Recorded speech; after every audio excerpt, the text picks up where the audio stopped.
Hello বন্ধুরা, সম্পূর্ণার হেসেলে আপনাদের স্বাগতম। আমি আজকে আপনাদের তৈরি করে দেখাবো চিকেন মশলা। ভাত, রুটি, লুচি সবকিছুর সাথেই এটি খেতে অসাধারণ লাগে। চলুন দেখে নিই এটি আমরা কিভাবে তৈরি করব। চিকেন মশলা তৈরি করার জন্য আমি এখানে একটা সোনালী মুরগি কেটে পরিষ্কার করে ধুয়ে নিয়েছি।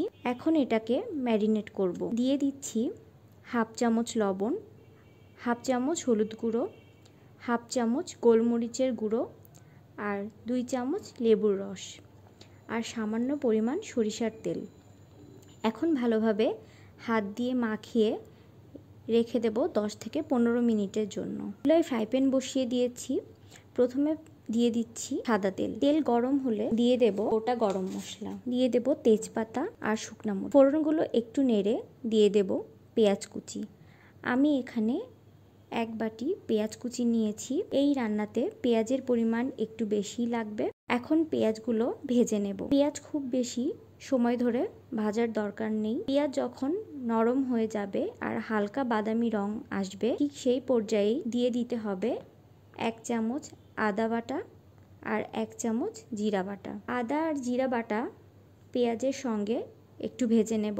এখন এর মধ্যে দিয়ে দেব 1 চামচ ধনিয়ার গুঁড়ো, হাফ চামচ হলুদ গুঁড়ো, 1 চামচ মরিচের গুঁড়ো, হাফ চামচ গরম মশলার গুঁড়ো আর 4 চামচ রাঁধুনি মুরগির মাংসের মশলা। সব মশলা একসঙ্গে কিছুক্ষণ কষিয়ে নেব।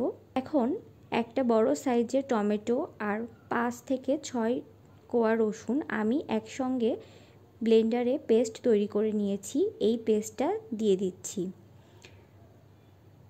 সময় নিয়ে সব মশলা ভালোভাবে কষিয়ে নেব। মশলা দিয়ে যখন এরকম তেল ছেড়ে দেবে তখন বুঝতে হবে মশলা কষানো হয়ে গেছে। এখন দিয়ে দেব ম্যারিনেট করে রাখা চিকেন দিয়ে মশলার সঙ্গে ভালোভাবে মিশিয়ে নিচ্ছি। এখন ঢাকনা দিয়ে ঢেকে দেব সামান্য কিছুক্ষণের জন্য। পর ঢাকনা তুলে দিচ্ছি।